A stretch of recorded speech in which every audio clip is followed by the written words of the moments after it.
नमस्कार मंडळी, पुन्हा एकदा तुम्हा सर्वांचं होम कुक्समध्ये खूप खूप स्वागत आहे। आणि आज आपण होम कुक्समध्ये बनवतो आहे बोंबलाची चटणी, जी बघताच क्षणी खावीशी वाटणारी आणि बनवण्यासाठी सुद्धा एकदम साधी सोपी रेसिपी आहे। अजिबात कोणत्याही वाटणाची गरज नाही।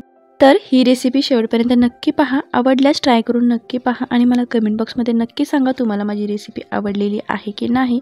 आणि अशाच साध्या सोप्या रेसिपींसाठी आपल्या चॅनलला नक्की सबस्क्राइब करा आणि शेजारील बेल आयकॉनचं बटन दाबायला विसरू नका, त्यामुळे मी एक्झॅक्ट कधी व्हिडिओ अपलोड करते हे तुमच्या लक्षात येईल।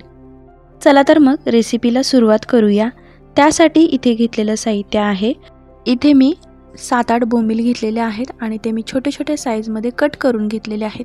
तुम्ही इथे पाहू शकता व्यवस्थित साफ सुद्धा केलेले आहेत। आणि इथे मी 2 मीडियम साईजचे कांदे बारीक चिरून घेतलेला आहे, 1 मीडियम साईजचा टोमॅटो सुद्धा बारीक चिरलेला आहे आणि मुठभर कोथिंबीर व्यवस्थित बारीक चिरून घेतलेली आहे। आता आपण कढई गरम करायला ठेवायची आहे आणि ही कढई गरम झाली की सुरुवातीला आपण काय करणार आहे तर जे बोंबील घेतलेले आहे ते व्यवस्थित भाजून घ्यायचे आहेत। जवळजवळ आपण मीडियम फ्लेमवरती 5 मिनिट बोंबील व्यवस्थित भाजून घ्यायचे आहेत। त्यासाठी मी सर्व बोंबील या कढईमध्ये घालून घेते आणि बोंबील व्यवस्थित भाजून घेते।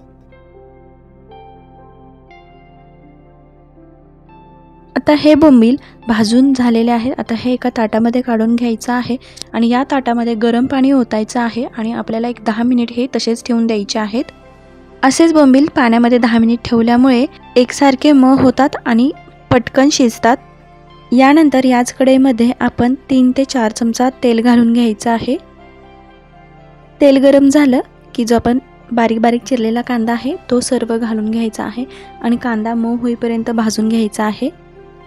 कांदा इथे छान मऊ होतो आहे आणि तो पटकन मऊ होण्यासाठी आपण इथे चवीपुरतं मीठ घालायचं आहे। मीठ घातल्यामुळे कांदा पटकन मऊ होतो। आता इथे आपल्याला कांदा जास्त लालसर करायचा नाही, नाहीतर आपल्या चटणीची चव बिघडू शकते। इथे तुम्ही बघू शकता कांदा रंग न बदलता हलका मऊ झालेला आहे। आता यामध्ये आपण जो बारीक चिरलेला टोमॅटो आहे तो घालून घ्यायचा आहे आणि टोमॅटो कांद्यामध्ये एकजीव होईपर्यंत आपल्याला हे मिक्स करून घ्यायचं आहे।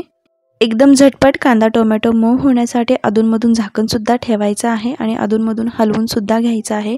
असं केल्याने पटकन कांदा आणि टोमॅटो मऊ होतो। आता यामध्येच मी बारीक चिरलेली सर्व कोथिंबीर घालून घेणार आहे आणि कोथिंबीर सुद्धा एकसारखी एकजीव करून घ्यायची आहे, त्यामुळे आणखीन चटणीला छान टेस्ट येते।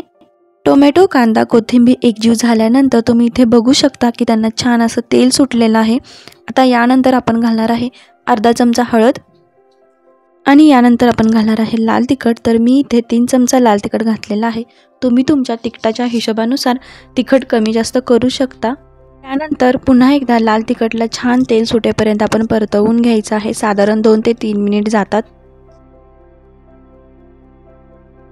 तुम्ही इथे पाहू शकता की किती मस्त असं तेल सुटलेलं आहे। एकदा हलवून घ्यायचं आणि यामध्ये जे आपण बोंबील भिजत घातलेले होते ते छान पिळून घेऊन तयार केलेल्या चटणीमध्ये मिक्स करून घ्यायचे आणि त्यानंतर झाकण ठेवून आपल्याला 5 मिनिट छान अशी वाफ द्यायची आहे आणि पुन्हा एकदा एकजीव करून घ्यायचा आहे। आणि आता या स्टेजला आपण इथे गरम पाणी वापरलेलं आहे, तर पाणी आपण फक्त बोंबील बुडतील एवढंच घालणार आहे, यापेक्षा जास्त घालणार नाही। आणि इथे तुम्ही बघू शकता चमचा मी कढईमध्ये ठेवलेला आहे आणि वरून झाकण घातलेलं आहे। अशा प्रकारे आपण जेव्हा एखादी चटणी करतो त्यावेळेला एकदम मस्त असं तेल सुटतं आणि कोणताही पदार्थ ओव्हरकुक होत नाही। तर मंडळी इथे आपली बोंबलाची चटणी मस्त अशी तयार झालेली आहे। तुम्ही बघू शकता की बघताच तोंडाला पाणी सुटणार चटपटीत आणि झणझणीत अशी बोंबलाची चटणी तयार आहे। तर मंडळी कशी वाटली मला नक्की सांगा, आवडल्यास ट्राय करून नक्की पहा आणि अशाच पारंपरिक आणि झटपट होणाऱ्या रेसिपींसाठी आपल्या चॅनलला नक्की सबस्क्राइब करा। चला तर मग भेटूया अशाच एक आणखी नवीन रेसिपीमध्ये, तोपर्यंत बाय बाय।